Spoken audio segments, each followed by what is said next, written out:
Communist party നിലകൊള്ളുക ആ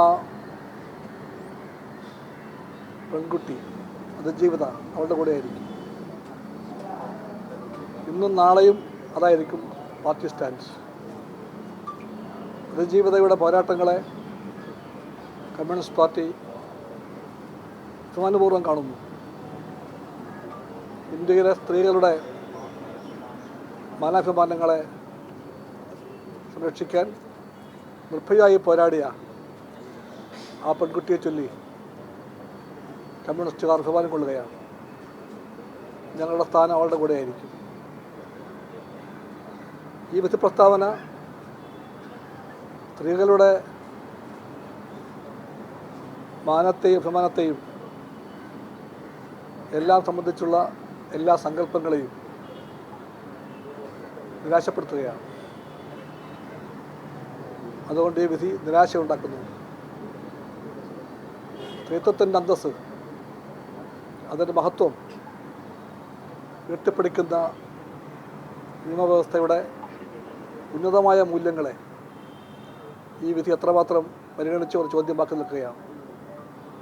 അതുകൊണ്ടാണ് സർക്കാർ അപ്പീൽ പോകുമ്പോൾ ആ അപ്പീൽ പോക്കിന് കമ്മ്യൂണിസ്റ്റ് പാർട്ടി സ്വാഗതം ചെയ്യുന്നത്. ഇതാണ് ഇടതുപക്ഷ ഗവൺമെൻറ്റിൻ്റെ നയമെന്ന് അത് വ്യക്തമാക്കുന്നു. ഈ വിധിയുടെ മുമ്പിൽ പ്രസംഗമായി നിൽക്കാതെ LDF ഗവൺമെൻറ് വ്യക്തമാക്കി കഴിഞ്ഞു അപ്പീൽ പോകുക തന്നെ ചെയ്യുമെന്ന്. ആ അപ്പീൽ പോകുമ്പോൾ ഇനിയും സത്യങ്ങൾ പലതും പുറത്തു വന്നേക്കാം. നമ്മുടെ ചോദ്യങ്ങൾ പലതും ഉത്തരം കിട്ടാൻ ബാക്കിയാണ്.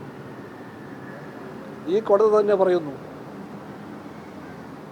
1 മുതൽ 6 വരെ പ്രതികൾ കുറ്റക്കാരാണെന്ന്. അവർക്കിപ്പോൾ ശിക്ഷയും വിധിച്ചിട്ടുണ്ട്. പക്ഷേ ഈ കുറ്റക്കാരെ തുണച്ചവരാരാണ്? അവരെന്തുകൊണ്ട് വെറുതെ പോകുന്നു? നിയമത്തിൻ്റെ ഈ കൊറ്റി എന്തുകൊണ്ടാണ് വൻ മീനുകളെ വെറുതെ വിടുകയും ചെറിയ മീനുകളെ പിടിക്കാൻ വേണ്ടിയുള്ള വ്യഗ്രത കാണിക്കുക ചെയ്തതെന്ന് ചോദ്യമുണ്ടാകും. അതുകൊണ്ട് തന്നെ ഉത്തരങ്ങൾ പലതും ബാക്കിയുണ്ടാകും. അത് കിട്ടിയേ തീരൂ. അങ്ങനെ വരുമ്പോൾ തീർച്ചയായിട്ടും പൊന്തി വരാൻ പോകുന്ന ചോദ്യങ്ങളിൽ പ്രധാനപ്പെട്ട ഒന്ന് ആ മെമ്മറി കാർഡ് ഉണ്ടല്ലോ, അതിനെന്ത് പറ്റി? ഈ കേസിൽ സുപ്രധാനമായ ഒരു ഘടകമായി തൊണ്ടിയായോ തെളിവായോ എല്ലാം ചൂണ്ടിക്കാണിക്കപ്പെട്ട മെമ്മറി കാർഡ് അത് കോടതിയുടെ സേഫ് കസ്റ്റഡിയിലായിരുന്നു. ആ കാർഡ് ആരെല്ലാം കണ്ടു? എങ്ങനെ കാണിച്ചു കൊടുത്തു? ഒരു പെണ്ണിൻ്റെ അന്തസ്സിന് ഇതാണോ വില? ആ ചോദ്യത്തിന് അവഗണിക്കാൻ പറ്റില്ല. ഏറ്റവും നിഷ്ഠുരമായി ക്രൂരമായി ബലാത്സംഗം ചെയ്യപ്പെട്ടതിൻ്റെ ദൃശ്യങ്ങൾ പകർത്തിയെടുത്ത മെമ്മറി കാർഡ്. ആ മെമ്മറി കാർഡാണ് ആരെല്ലാമോ കണ്ടത്. അവർക്ക് കാണാൻ വേണ്ടി എങ്ങനെയാണ് അവസരമുണ്ടാക്കിയത്? ആരാണ് അവസരമുണ്ടാക്കിയത്? ഈ ചോദ്യങ്ങൾക്കെല്ലാം ഉത്തരം വേണം. അങ്ങനെ വരുമ്പോൾ തീർച്ചയായിട്ടും അപ്പീൽ കോടതിയിലെ വിചാരണയും വിധിയുമെല്ലാം നിർണായകമായി തീരുമെന്ന് കമ്മ്യൂണിസ്റ്റ് പാർട്ടി കരുതുകയാണ്.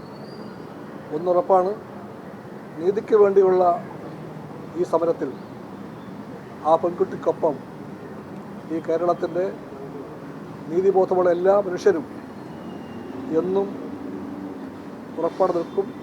അവൾ ജയിക്കുമെന്ന് പ്രതീക്ഷിക്കുകയാണ്. നിരാശപ്പെടാതെ, തളർന്നു പോകാതെ, കണ്ണീർ പൊഴിക്കാതെ അന്തസ്സുള്ള സ്ത്രീയെപ്പോലെ, പെണ്ണിനെപ്പോലെ അവൾ പോരാടുമെന്ന് കമ്മ്യൂണിസ്റ്റ് പാർട്ടി കാണുകയാണ്. വീണ്ടും ഒരു ചോദ്യം ബാക്കി വരികയാണ്. എന്താണ് ഒരു പെണ്ണിൻ്റെ മാനത്തിൻ്റെ വില? ആ വില ആരാ കൽപ്പിച്ചിരിക്കുന്നത്? ഈ വിലയൊക്കെ എത്രയോ തുച്ഛമാണ്. 5 ലക്ഷമോ 50 ലക്ഷമോ അതിനേക്കാളും കവിഞ്ഞ ലക്ഷമോ എല്ലാം കൊടുത്താലും ഒരു പെണ്ണിൻ്റെ മാനത്തിന് വിലയിടാൻ ഒരാൾക്കും അധികാരമില്ല. അതുകൊണ്ട് ആ വിധി പ്രസ്താവനയെ ഈ മാനത്തിൻ്റെ വിലയെപ്പറ്റി പറയുന്ന ഭാഗത്തെ ഈ സംസ്ഥാനത്ത് ജനങ്ങൾ പറയുന്നു കഷ്ടമെന്ന് വിളിക്കും. കഷ്ടം, അത് ഞാനും ആവർത്തിക്കുന്നു. ഇതിനകത്തൊരു കാര്യം, വിധിയെ വിമർശിക്കുമ്പോഴും 8 വർഷം നടന്ന വിചാരണയ്ക്കകത്ത് പ്രതികൾക്ക് അർഹമായ ശിക്ഷ കിട്ടാതെ പോയത് താങ്കൾ കൂടി ഉൾപ്പെടുന്ന സർക്കാർ ഭരിക്കുന്ന പ്രോസിക്യൂഷന് വീഴ്ചയില്ല. എന്തുകൊണ്ടല്ല? പ്രോസിക്യൂഷൻ അതിൻ്റെ എല്ലാ തരത്തിലുമുള്ള എല്ലാ ശേഷിയും അവിടെ ഘടിപ്പിച്ചിട്ടുണ്ട്. എന്തെങ്കിലും കുറവുണ്ടെങ്കിൽ ആ കുറവ് നികത്തുകയും ചെയ്യും. പ്രോസിക്യൂഷനിൽ നിലക്കൊണ്ടത് ശിക്ഷയ്ക്ക് വേണ്ടിയാണ്. എപ്പോഴും അതെ.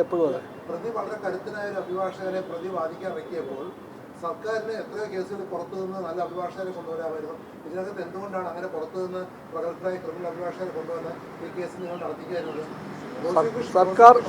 സർക്കാർ അപ്പീൽ പോകുമ്പോൾ വ്യക്തമാകുന്നത് സർക്കാരിൻ്റെ നിശ്ചയമാണ്, ദൃഢനിശ്ചയമാണ്, നിലപാടാണ്.